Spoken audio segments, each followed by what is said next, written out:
is we're going to look at giving it to a better candidate. So that's how the discussion came up. And my understanding is that there was a question of, well, we understand that in summer there's a picnic that's had where there's maybe beer and wine for sale, but also margaritas or mixed drinks.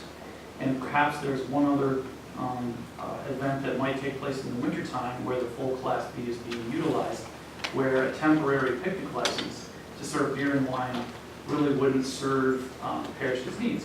So as part of the renewal process,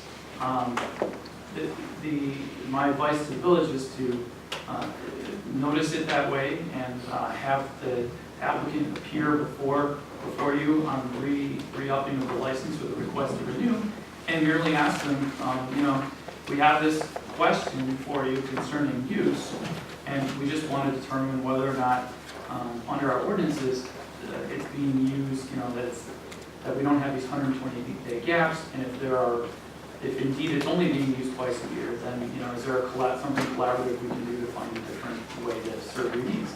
So that's really where we're at right now. And so this is an opportunity to talk with the applicant, hear from the applicant, and see if the information we have is correct, incorrect, or otherwise, and find out more from the applicant about that. I want to be clear also that in any license like this, once it's issued and an applicant has had it either for 1 year or decades like this applicant has, that there's a property interest in that license. And there's a due process that has to be given before a license can be withdrawn or non-renewed. So really the decision that the board is going to make tonight is, if you feel that all the qualifications have been met and it's being used and you're otherwise satisfied that you want to renew it, a motion can be made to renew it, and it will be renewed like all the other licenses. However, if you have questions or concerns that and you're not sure about, and you want to find out more information from the applicant about how they're using the license, the other option is to direct the clerk to set a hearing on the matter in compliance with state statute, and then they would be given their full rights under a hearing where the due process would be given, and they'd be able to present evidence in terms of how they're using the license, and you'd be able to ask questions. And then after that hearing, then you would make a final decision whether to renew the license or not renew the license. So if anybody has any questions, yes. Okay. So my main question is, because I see it outlined here, I'm not page numbers, but it's under C, continuation of business and the factors that you have to consider 1 and 2. So it's 1, 2, and then all these A through E's. Is the assumption, or is the law presuming, are we to presume that it means to sell alcohol, like to sell hard liquor, and not just to consume it on premise? So, meaning, we issue, it looks like, and I want clarity, it looks like these factors that you satisfy are basically saying you're open to the public, you're serving alcohol for a cost as a business, and then, but what if it's, I got an email from someone that had, a resident that had mentioned, we have trivia night, I don't know, and I'll ask the applicant, of course, for clarification, but if it was just that people bring their alcohol, or there's alcohol there and they're not actually exchanging money, do you need a full liquor license? Is this liquor license, what is the purpose of the municipality selling the liquor license? Is it to transact business and make income? Well, let me back up and answer a very specific question first if I can under C2. Okay. There's A through E, which are factors that the board can consider when deciding to help you make a determination whether the license is being quote-unquote used as a term of art in the ordinance. Because it uses the word may rather than shall, I think that that's done with intent, and it means that those are not necessarily deciding factors, that while it's 3 out of 5 or 4 out of 5, it says may. Those are guidelines that help the board make its decision. But then to get back to your bigger question, whether or not they would need a license in terms of it would essentially depend. There's a lot of factors that go into whether something's open to the public. Like, for example, Milwaukee had this issue recently where there was a number of establishments will come in and do some shopping, and here we'll have we'll open up the bottles of champagne, but we can't do that. You know, you're gonna need a license for that, but if it's a private club, or if it's a private invite-only event, then you get into another area. But generally, I wouldn't necessarily say that use would include specifically paying for the individual item. You know, if there's a charity auction or something that's going on, and there's essentially funds being raised, or whatever it is, you know, that might fit under the broader definition of use. And my understanding, again, is with respect to the summer issue, I think, and you could ask the applicant, I think that that's actually a sale. Yeah, it's sale. So let me just rephrase just for Sure. clarity on what I was getting. So if I, as a parish or an organization, a nonprofit organization, just say, was gonna have a picnic at Hubbard Park and everyone brought their own alcohol, would I, you know, do you need a liquor license for that? I think that's the main. Yeah, I mean, I understand the fair, I'm just, yeah, for those private events that, well, that one in the public park, you definitely need to get some. on property. It might be different. That's what I'm just trying to get at, is the intent of municipalities to sell liquor licenses to establishments that are going to sell alcohol? And if so, then when you look at them, it says whether the establishment has been open to the public and in what times or circumstances open to the public. So anyways, I just wanted clarification on what, I know it says the word may, but what is the intent of those questions, or those conditions?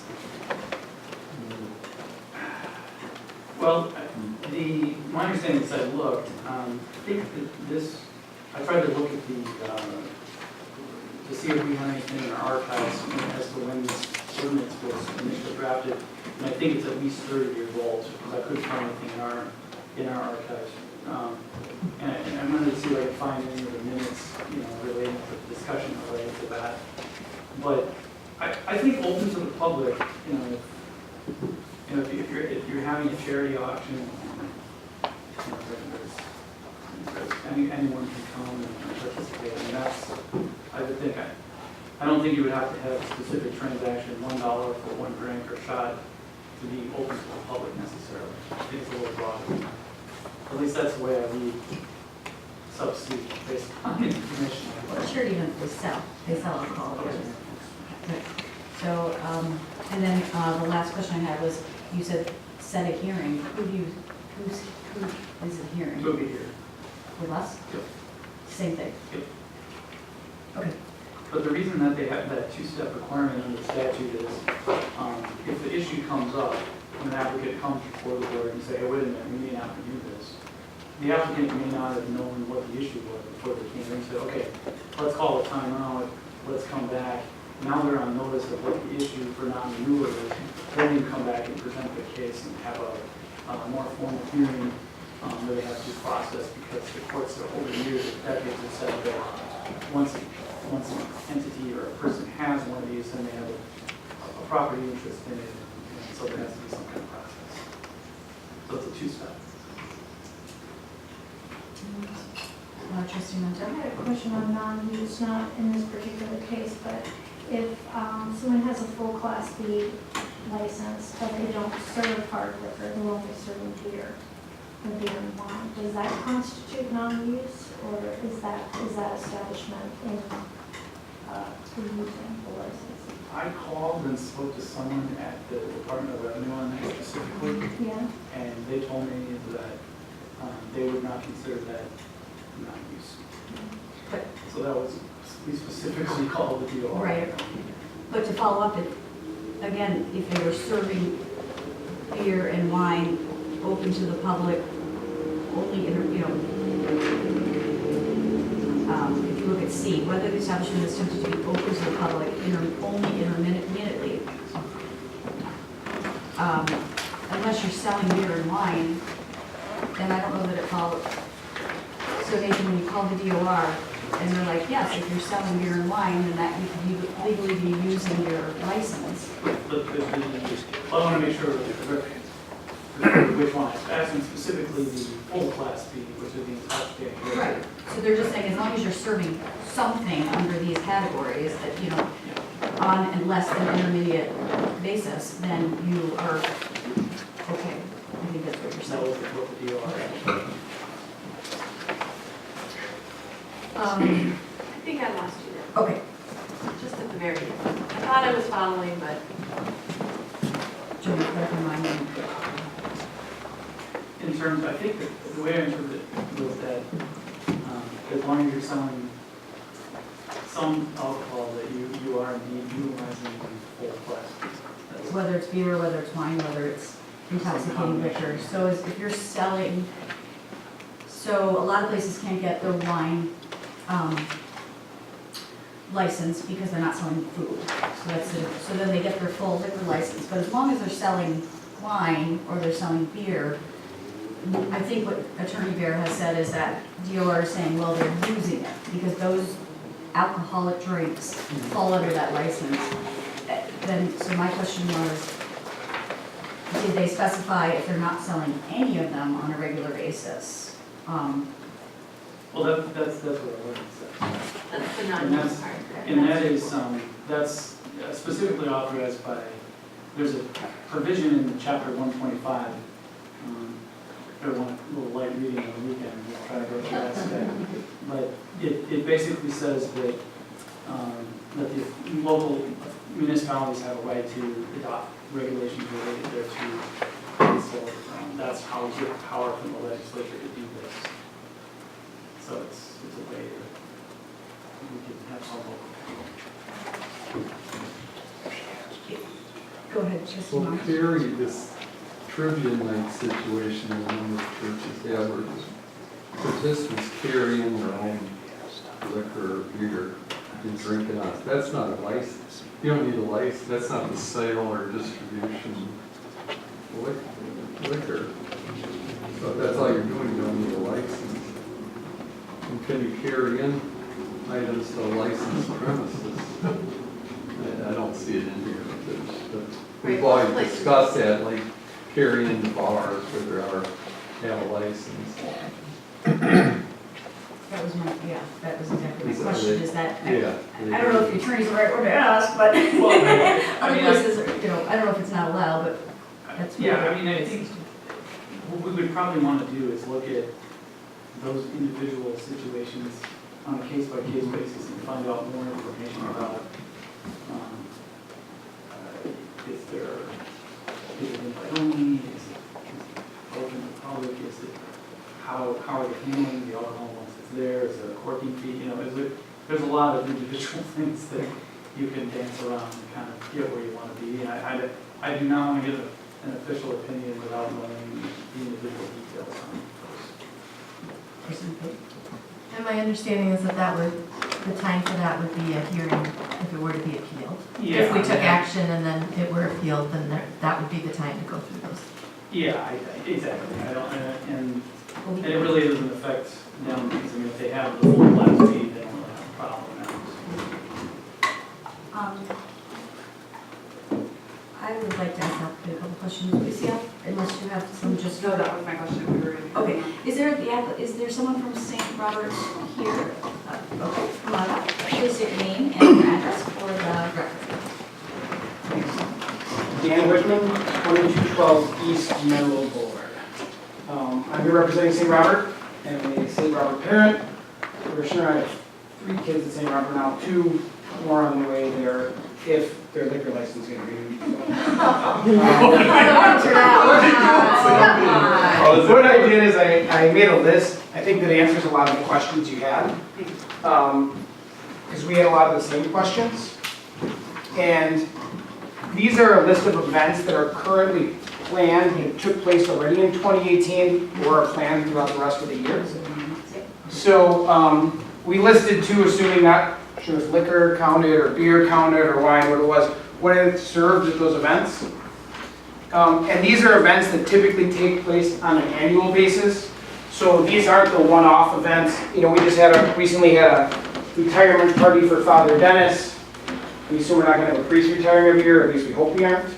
So again, we had an event that served alcohol there. So all these events also on this list, we pulled all our different, we have a lot of committees and boards as well. So this was a list of their events that they had on the calendars. And these are a list of events that actually have a charge for the alcohol as well. So this isn't an exhaustive list of the events that serve alcohol. This is just ones that charge and ones that are already typically planned on an annual basis. So these typically are reoccurring. We also have other events on a weekly basis. Everything we have for the most part is pretty much open to the public. You know, the father-daughter dance, probably be kind of weird if people that weren't at the school showed up, but we don't really turn anybody away. In fact, we encourage people to come. 8:30 Mass every Sunday. My wife is in charge of mimosas. So again, anyone who wants to come and make it through Mass can have mimosas at the end. It's a pretty popular thing. And even if you look on there, the pancake breakfast, when it says liquor on there, we're not serving gin and tonics. That's typically like a Bloody Mary or something like that. So, but those are the things that are being served. So all these events that are already taking place. The only one on there that goes back and forth is our annual auction, and that is taking place at St. Robert before. This last year we had it at the MAC, and it moves around. So sometimes it's at St. Robert, sometimes it's at the